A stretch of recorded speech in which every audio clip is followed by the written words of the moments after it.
Okay, finally, life is allowing me to review episode 3 of Shardlake. And I think I know who the killer is. And I'll get to that pretty quickly. So it starts off, well, last episode it ended with Brother Guy doing an autopsy on Simon. Now, this either Shardlake is really good, which apparently he is, or there's been a slight time jump because Shardlake knows he's been poisoned. Now, what is interesting is that unless my ears deceive me, which is always possible, Alice asked Brother Guy about Simon's poisoning, what he could tell her about the poisoning. She didn't say what happened to him. She asked about the poisoning. Oh, I'm positive that that's what I heard. Now, like I said, maybe I misheard, but I swear she knew that he was poisoned. So that is my guess. Alice is behind this. She checks all the boxes, which we'll get to as I review the episode. Okay, so it starts off with Jack cleaning off his sword from his stabbing of Goodhap. Now, you can see it in his eyes. He is very hurt by this. He totally regrets what he did. He hates that he had to do this. So you would think he would, confess to Shardlake. Nope, he did not. He cleans his sword, and as he's doing so, Bugs gets Fabian and Morbus. Those were the only two I believe that came. They discover, and Bugs leads them to the body. And so they're like, crap, another one. Even though Mortimus, actually all four of them, of the monks, all the monks we've dealt with, seem rather shady. And you think that any of them could be the killer. None of them were like, wait a minute, we didn't do that. Did you do that? None of them were obviously like, wait a minute, there's really a killer here? They were just like, oh, crap, another one. This was supposed to end. That what's happening, it wasn't a who did that one? Because I did the first one. It wasn't any of that. So, like I said, Alice asked Brother Guy about the poisoning. Now, this review that I read just asked if he figured out what caused Simon to act the way he did.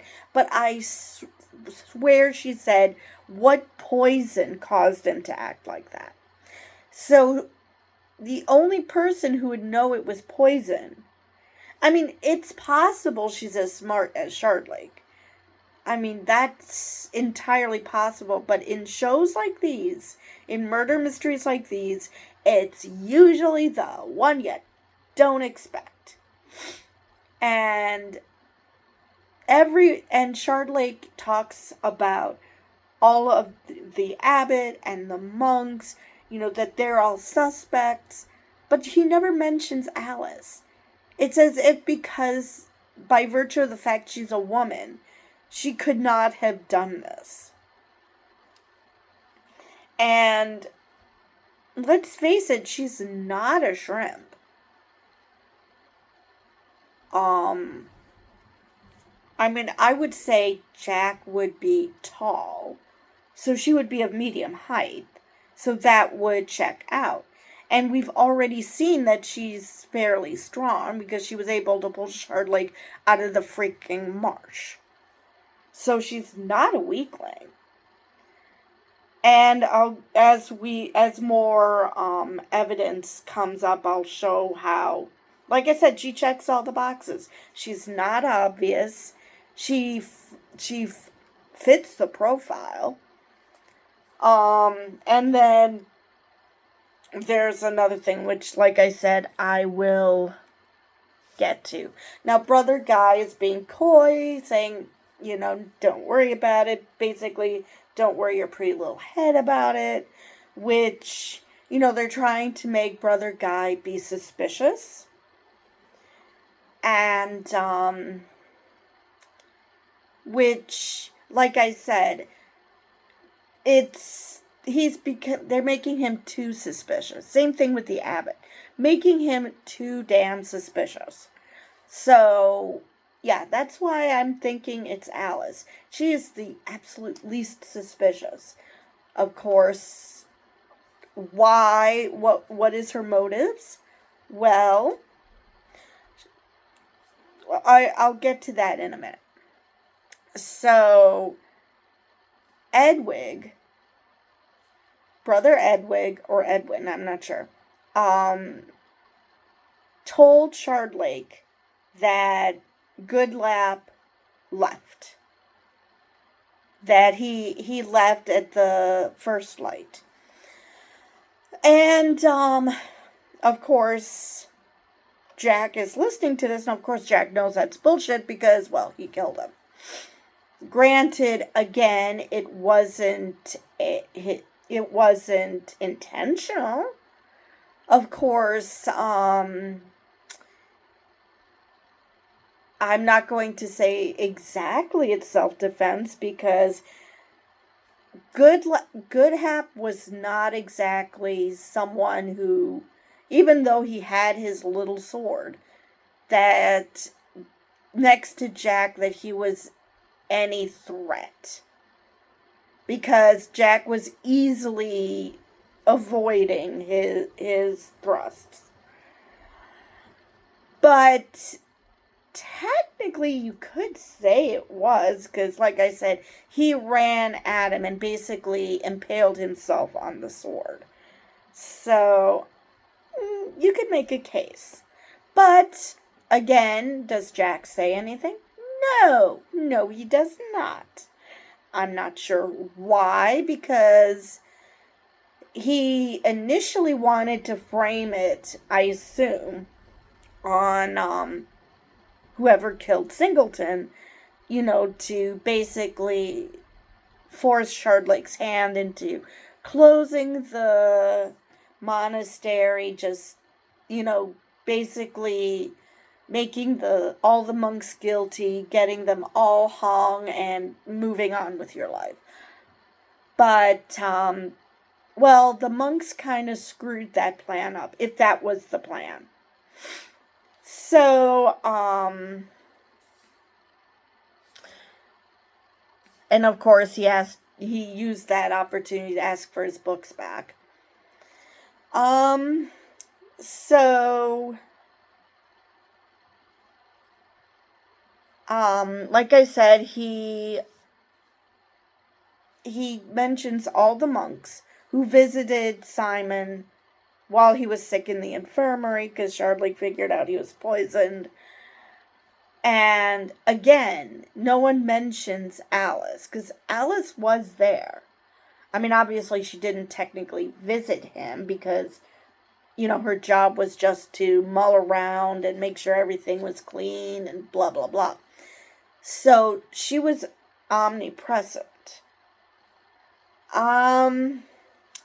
So, Jack decides that he's going to check on the stables.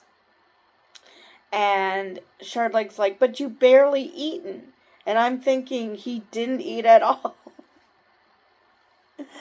And so he goes to the stables, finds Bugs, and then has a complete freak out because he asks Bugs what time he opened the gates to let Goodlap out. And I don't know if he's just starting to question his own sanity, or if it's just a matter of he knows he's lying, but he just completely has a meltdown and decides that, and comes close to killing another man. And I'm like, dude, you feel guilty about killing the first one. Granted, it was accidental, but why are you so gung-ho to kill another one? I mean, granted, you think less than nothing about the monks. But at the same time, dude, what is your problem? I mean, and yes, I'm using a review as notes. So the only thing that stops Jack is Shardlake. And again, Jack is telling Shardlake that they should create their own truth, that, they're not getting anywhere, and Shardlake insists that things are happening, that these investigations take time, and, Jack has been acting weird. Now, granted, he already, before he killed Goodlap, wanted this investigation wrapped up because he just wanted to see the dissolution of the monastery. He's really, really giddy about that because he honestly believes that the wealth will go to the people. Oh, you sweet summer child. That is so not going to happen, but then again, Shardlake thinks the same thing, but whatever. Still, sweet summer child. So, he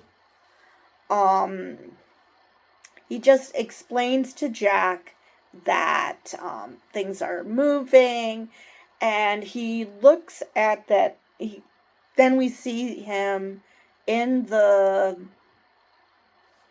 in one of the rooms, maybe his own room. No, he's in the infirmary, I think. And he is watching Brother Guy. You could see that he doesn't trust any of these monks as far as he can throw them. And he's looking at this little cross that Simon made. And he remembered something.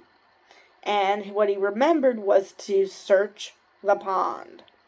So, he did just that. He takes Jack, who spent a lot of time shirtless in this episode. What the hell? I thought he was going to be the comic relief. It turns out he's the beefcake of the show. Why? I mean, at least this time, at least it's making sense. One was, he was, cleaning himself off. He was cleaning his sword. Now he's, wading into a pond, which he's freaking out about because he doesn't know how deep it is, which, granted, ponds can be pretty deep. Just because they're ponds does not mean they can't be deep. I mean, it's by a marsh. Come on. So I don't blame him for being like, what's happening? So he's like, yeah. Shardlake's like, yeah, you're taller. And, you're just, I catch a chill. And I'm just like, why don't you just blame it on your hunchback? That, but it is true, he is taller, so it's easier for him to hit the ground. So he does that, and he finds something, and then he's like, Shardlake's like, well, dive down and get it. I'm surprised he's like, well, let's see how good your foot is to grabbing things, but no. He didn't even try that. It was just like, well, dive down, find out what's happening. And And he does that. He brings up a sword. And it was so, so cute. Because he brought up the sword, sort of like the lady in the lake that you'd see raising Excalibur. And I just laughed at that. I just thought it was so funny that they were bringing up that imagery of King Arthur and the Lady of the Lake. And Brother Gabriel, just automatically says that those are, because Mortimus left. And so Shardlake thought that it was Mortimus's robe. And Brother Gabriel's like, no, that's my robe. And he swears he's never seen that sword before. So they had him hold it.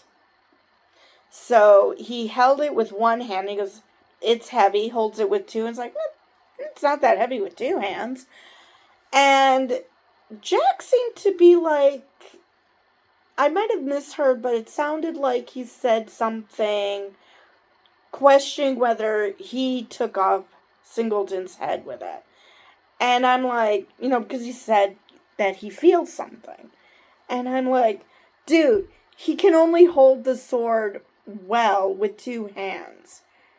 Does that sound like someone who would chop someone's head off? I mean, come on. You don't have a lot of range of movement if you're holding a sword with two hands. So, Shardlake then talks to him about Simon. Could Simon have killed him because he knew where the sword was? And he's like, no, Simon wouldn't hurt a soul. That's not the kind of person he is.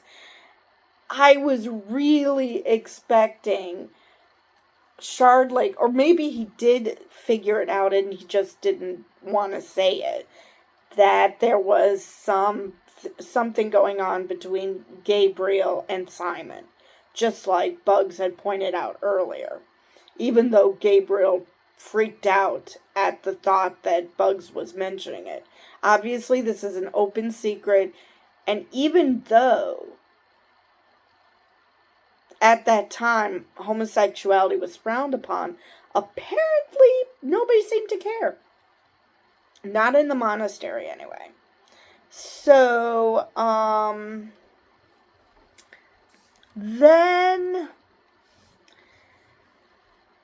So Shardlake then ordered the pond to be drained. And, before this, I forgot to mention, Jack went into the church, and it looked like he was, well, not exactly praying, but, maybe he was praying silently. And then they cut to Shardlake, and I was waiting for him to openly confess, and Shardlake overhear him. But no, at no point did Shardlake ever discover that Jack killed Goodlap. He came close to finding out that something weird is going on, but not that. So they drain the pond, and they discover a woman. Well, the skeletal remains of a woman. I'm surprised they figured out it was a woman. Well, she was wearing a necklace, so maybe that's how they figured it out. So it turns out that it's Orphan Stonegarden, which, Brother Guy's former assistant. Now, this is where we get fantastical, because how the hell? That's the kind of science that is in the modern day. I don't think that in the 16th century they could figure that out, unless they already knew who it was, and they were just like, yeah, we might as well fess up. We know who this is. But otherwise, yeah, that kind of technology was not available. I'm pretty sure. But the author, I get, either gave his blessing or he was too sick to stop it. I don't know. But anyway, so Brother Edwin simultaneously tries to give an explanation for what happened, but also just ragged on her for being a thief. Another reason why I'm thinking it's Alice, because she could just as much have sticky fingers as this poor girl was being accused of. And so he finally gives Fabian an ultimatum. He tells him that I'll give full pardons, you'll get your pensions, blah blah blah blah blah, even though their pension is like 1 meal a day. Oh God. If you just surrender the monastery, and the investigation will go away. Well, this is why I do not think, even though they're trying to make it look like he might be suspicious, like asking Alice, I've treated you well, right? Yeah? Well, make sure you tell the crookback. So, hunchback obviously was not a term they used back then. And, but this proved that, because if he was guilty, if any of them were guilty, of course they would want to end the investigation. Because, well, maybe they figure hanging is more humane than what they would go through if they were kicked out. So that's a possibility. But I would think that if they were honorable men, which I question that, but if they were honorable men, I would think that they would, and if they had done this, they would not, that they would want the investigation to end. But even though they're acting suspicious as fuck, and there is definitely something weird going on, the fact is, I don't think any of them did it. That's why, keep the investigation going. I'm not going to give this up because we didn't do anything wrong. So, another reason why I think it's Alice is that all of a sudden she's become very friendly with Jack. And it's either because, Jack is not supposed to end up with Alice, or just that he's not going to end up with anyone ever. But, yeah, she kind of, even though Jack was flirting with her, she kind of made the moves on him, and yeah, I'm totally thinking it's Alice. But it was only after Fabian refused that he said that the culprits will be hanged, and he implies the monks, because he is convinced, it seems, that it was the monks who had something to do with this. So Brother Gabriel, because apparently intelligence does not run high in this monastery, in front of everybody said, I need to confess something. Now, you know that this is going to get back to whomever is killing people, right? I mean, they killed Singleton, then they killed Simon, even though the monks were desperately trying to say, but he fell and broke his neck. It's like, yeah, but there was a reason why he fell and broke his neck. And so either they just couldn't accept that Simon was poisoned, or they're trying to hide, they're trying to cover up for who did it, that maybe they know who did it. So Gabriel talks to Shardlake, and even though he says, let's talk in private, they're in the middle of the frickin' courtyard. How is that private? On what planet is that private? But they had to do it because as soon as he said it, I knew he was a dead man. Now, whether it was immediately like it was, or later, slightly later on, you knew he was a dead man. So he mentioned that orphan was molested by the monks, and that one of them could have been behind the murder. But at the same time, he's like, oh, these monks would never do anything like that. It's like, but you just said. So apparently he figured it was probably the traveling monks, like what the abbot was suggesting, that there were so many people here at the time that you couldn't say for certain who it was. We just have a initial, JS. So as he's talking, and what will come across as a surprise to nobody, he gets murdered. He gets shot with an arrow. And one of the people who came had their hood up, just like the person who did the murdering. And I'm just like, is that supposed to be one of the monks who just happened to have been praying or something?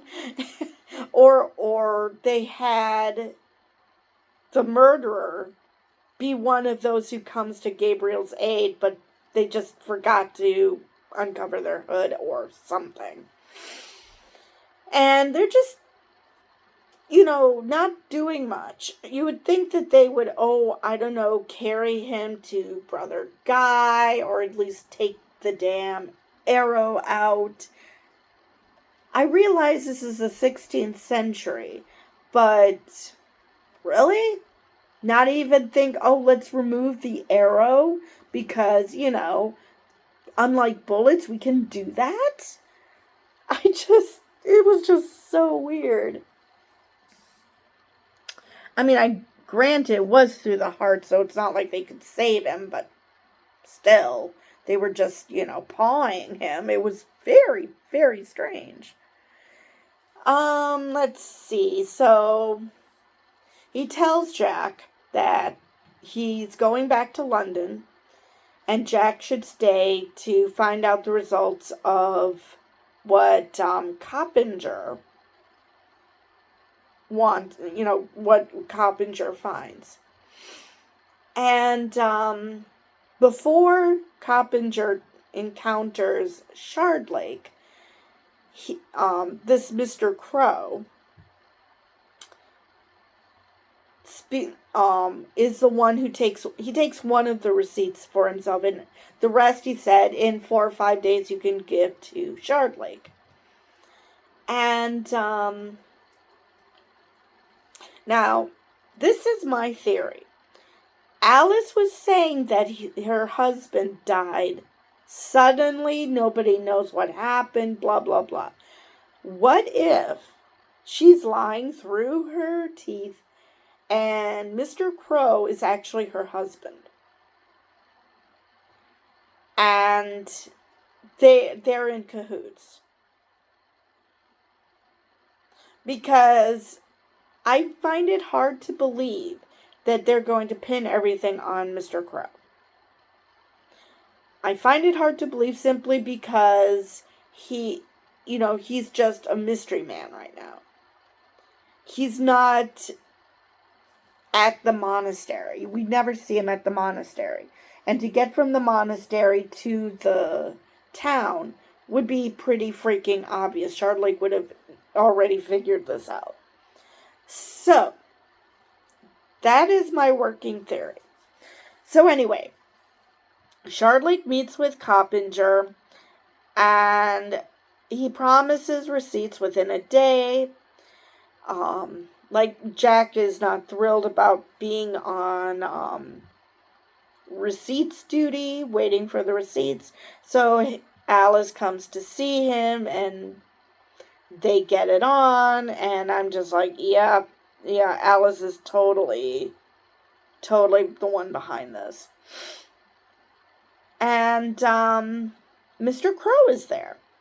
So Crow knows that what's going on, that Shardlake is going back to London. So Shardlake parks his horse in their stables, in the stables, the monastery stables, and he sees Goodlap's horse. And he's like, wait, where's your master? And then you see a coffin, which is actually Brother Gabriel, but it's meant to imply that, oh yeah, just a reminder, Goodlap is dead. And, so yeah, I'm waiting for when he's going to question the monks about Goodlap. But anyway, so he boards a ship. Now, why he's doing it this way, I can't imagine boarding a ship is quicker than on horseback. I could be wrong, but but I would think that it would take longer. But anyway, so he gets to London, and he's looking for the blacksmith who forged the sword, because obviously they would know who they gave the sword to, right? And Mr. Crow is following him, along with some guy. Actually, I thought at first it was a couple of them who was following Shardlake, and then Crow was behind them. And as he is walking, he turns and he gets smacked down. So he's lying there in the middle of the road, and Crow just walks over him. And I honestly thought he was going to take the sword. I mean, obviously, if that sword could come back to, IDing the person who that sword was given to, who owns the sword, would obviously come back to haunt him, so why not take the sword? So I found that very interesting, that they just made it look like some thug, just decided to beat on Shardlake. But usually when thugs do that, they want to take something. They don't just do that.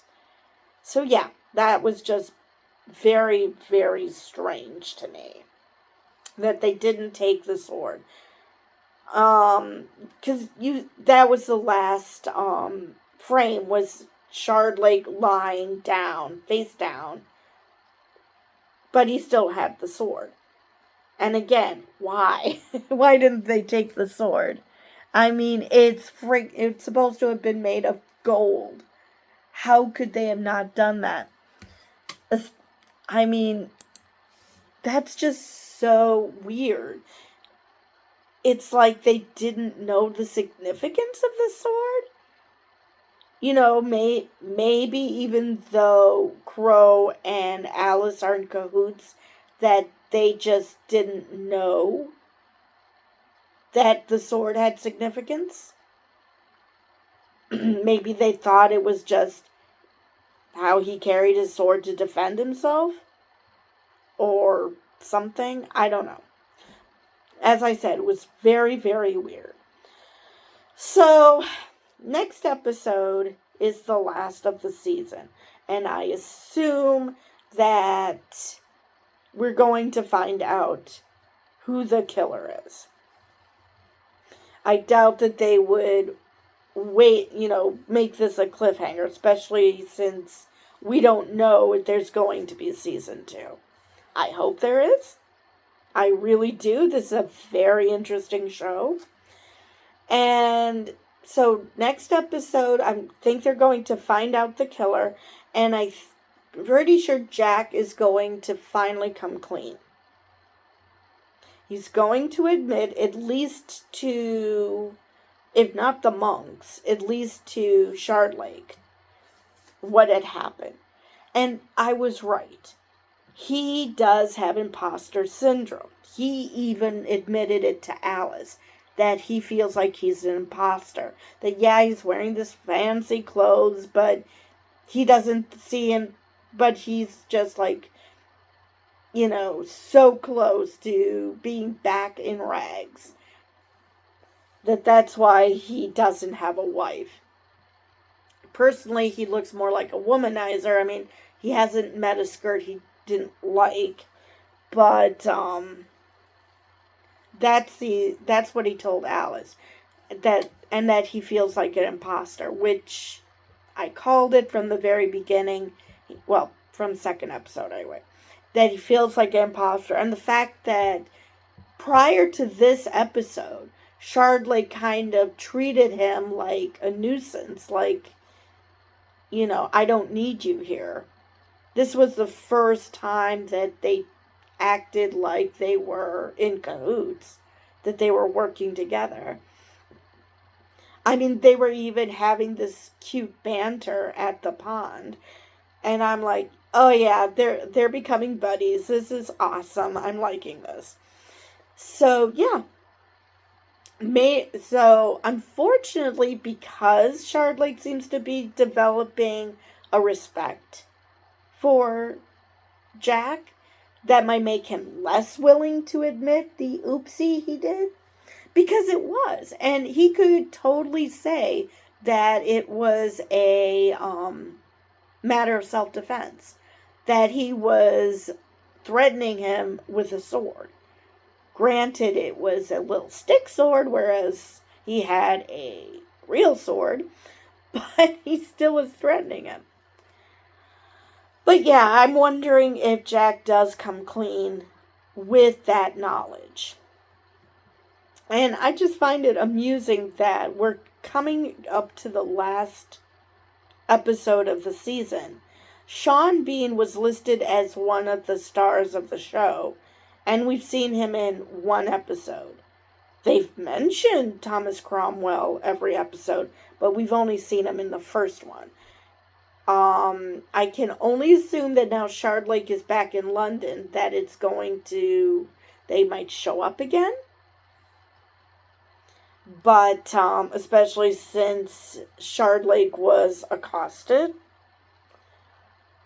So yeah, those are my theories for what's going to happen next episode.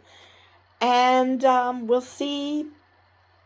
Hopefully I'll get to this tomorrow, and we'll see how much I'm right.